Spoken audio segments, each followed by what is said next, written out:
Estaba cerca la fiesta de los panes sin levadura que se llama la Pascua, y los principales sacerdotes y los escribas buscaban cómo matarle porque temían al pueblo. Y entró Satanás en Judas, por sobrenombre Iscariote, el cual era uno de los 12, y este fue y habló con los principales sacerdotes y con los jefes de la guardia de cómo se lo entregaría. Ellos se alegraron y convinieron en darle dinero, y él se comprometió y buscaba una oportunidad para entregárselo a espaldas del pueblo. La Pascua era la fiesta de celebración del pueblo de Israel cuando Dios sacó a Israel de la esclavitud de Egipto. Era una de las fiestas principales, y también tiene relación con Jesús, el Cordero Pascual. Por eso cuando Juan el Bautista vio a Jesús, dijo: he aquí el Cordero de Dios que quita el pecado del mundo. Y al día siguiente Juan el Bautista volvió a ver a Jesús otra vez, y Juan vuelve a decir acerca de Jesús: he aquí el Cordero de Dios que quita el pecado del mundo, porque Jesús fue la ofrenda perfecta por nuestros pecados. Dice, venida la mañana, todos los principales sacerdotes y los ancianos del pueblo entraron en consejo contra Jesús para entregarle a muerte, y le llevaron atado y le entregaron a Poncio Pilato, el gobernador. Entonces Judas, el que le había entregado, viendo que era condenado, devolvió arrepentido las 30 piezas de plata a los principales sacerdotes y a los ancianos, diciendo: yo he pecado entregando sangre inocente. Mas ellos dijeron: ¿qué nos importa a nosotros? Allá tú. Y arrojando las piezas de plata en el templo, salió y fue y se ahorcó. La traición siempre va acompañada de intereses. Judas era uno de los 12 discípulos de Jesús. Estuvo con él por 3 años, igual que el resto de los discípulos, Pedro, Santiago, Juan y Jesús también lo envió a predicar. Así que Judas vio sanidades, milagros, liberaciones, pero parece que Judas estaba solamente convencido, pero no convertido. Así que como que tenía un problema él verdaderamente en su corazón, porque no había entendido realmente quién era Jesús. Entonces, un traidor siempre va a actuar raramente. El problema fue cuando Judas abrió los ojos. El enemigo va a buscar maneras para que caigas bajo traición o que traiciones a alguien también. Satanás vino a acusar a Judas, y Judas se arrepintió delante de los hombres, pero no de Dios. El problema de Judas fue que él fue y se arrepintió delante de los sacerdotes, pero nunca le pidió perdón a Dios. Más bien, Judas lo que tenía era remordimiento, un sentido de culpabilidad por haber entregado a Jesús. Y él sabía que Jesús era inocente, pero nunca le pidió perdón a Dios. Entonces, el problema es que hoy hay mucha gente que está convencida, pero no está verdaderamente arrepentida y convertida delante de la presencia del Señor. Y si usted se da cuenta, los religiosos fueron los que llevaron a Jesús a la cruz. Por eso las palabras más duras de Jesús siempre fueron en contra de los religiosos. Pero Jesús vino para darnos vida y vida en abundancia. Así como la religión le falló a Judas, así también le va a fallar a mucha gente. Mire, el cielo va a estar lleno de gente pecadora arrepentida, y el infierno va a estar lleno de gente religiosa que amó más su pecado que a Dios y que nunca quiso arrepentirse.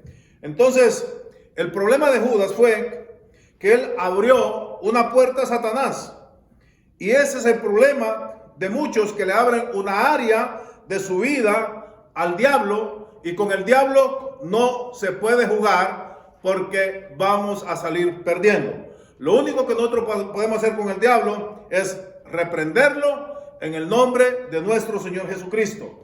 Había un hermano en la iglesia, un muchacho joven, que un día, en la madrugada, abrió la puerta de su casa, en medio de la oscuridad, le gritó al diablo que si él existía, que se metiera dentro de él.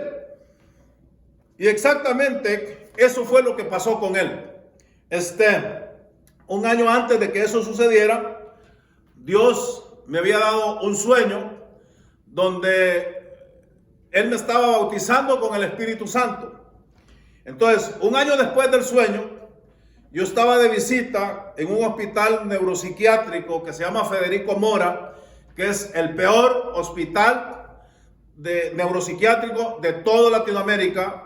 En una ocasión leí un artículo en el periódico que decía, el hospital Federico Mora es el infierno en la tierra. Mientras yo me encontraba de visita en ese lugar, fue bien interesante. Yo quería orar por una persona que estaba ahí, y la enfermera que estaba de turno era una enfermera cristiana, y me dijo, te dejo orar por él solamente con una condición. Te tengo que encerrar juntamente con él y te tengo que echar llave también porque es una situación peligrosa.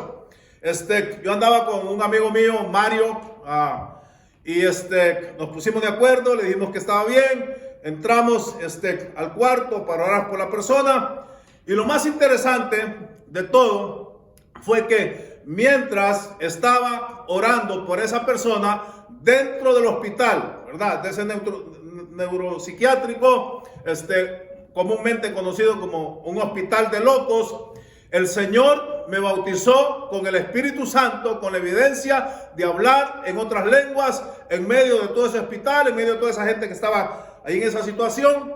De ahí regreso de vuelta para el lugar donde yo vivía. Iba para la iglesia y me encontré al pastor sentado ahí a la orilla de su casa, por la calle principal. Lo miré muy triste y yo le dije, ¿qué pasó, pastor? ¿No va a haber servicio ahora? Y me dijo, no va a haber servicio. Y de ahí me empezó a contar la situación que había pasado con este muchacho que se había endemoniado. Y yo le dije al pastor, vamos a orar por él. Yo voy con usted, yo lo acompaño. Si nadie más quiere ir, yo voy con usted. Y el pastor se animó y dijo, pues vamos. Y fuimos a la casa de Ramiro. Y él vivía a un lado del cementerio. El camino para el cementerio pasaba enfrente de su casa.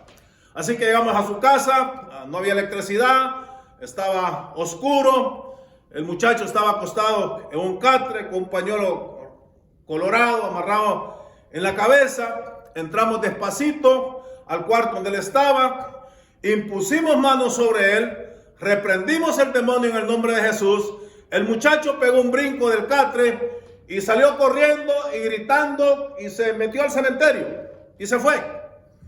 Pero al día siguiente, en el servicio de la iglesia, regresó a la iglesia dándole gracias a Dios por su liberación y pidiéndole perdón a los hermanos en la iglesia porque había hecho todo un desorden anteriormente. Entonces, ¿qué fue lo que pasó con él? De que él abrió una área de su vida y el diablo la aprovechó. Él le dio un derecho legal al enemigo para que fuera y lo poseyera. Pero gracias a Dios que en Jesús hay libertad. Mientras yo estaba testificando una de esas noches en la iglesia, la experiencia que había tenido, enfrente de la iglesia, en una colina, vivía la bruja de la colonia, porque hay unos que son charlatanes y otros que de verdad están en esos negocios, ¿verdad? Y mientras estaba testificando, la bruja escuchó mi testimonio y quería ir a la iglesia, pero había un temor, una atadura en ella, y fue bien curioso porque al final pudo ir y me dijo, quería venir, pero tenía miedo, y a las últimas fue lo que ella dijo, que se tomó unas cervezas para agarrar valor, pero fue, y al final oramos por ella también, y el Señor la hizo libre. Así que yo quiero decirle a usted, nadie tiene el derecho de quitarse la vida, ni de quitarle la vida a nadie más. Dios es quien da la vida, Dios es quien quita la vida, y por eso es que la Biblia dice que Jesús vino para darnos vida y vida en abundancia. Toda la palabra del Señor es inspirada por Él, por el Espíritu Santo, y siempre va a cumplir su propósito espiritual en la vida de las personas que escuchan la palabra. Mire, me pasó una experiencia bien rara.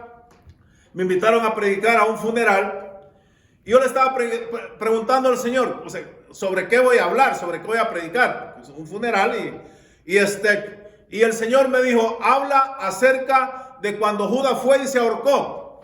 Y yo le dije, pero Señor, de verdad, ¿eso es lo que tú quieres que predique? Sí, dijo el Señor, eso es lo que yo quiero que predique. Entonces fui al funeral, me dieron el tiempo para predicar y prediqué cuando Judas fue y se ahorcó. Y al final hice un llamamiento por si alguien quería aceptar a Cristo como su Salvador personal.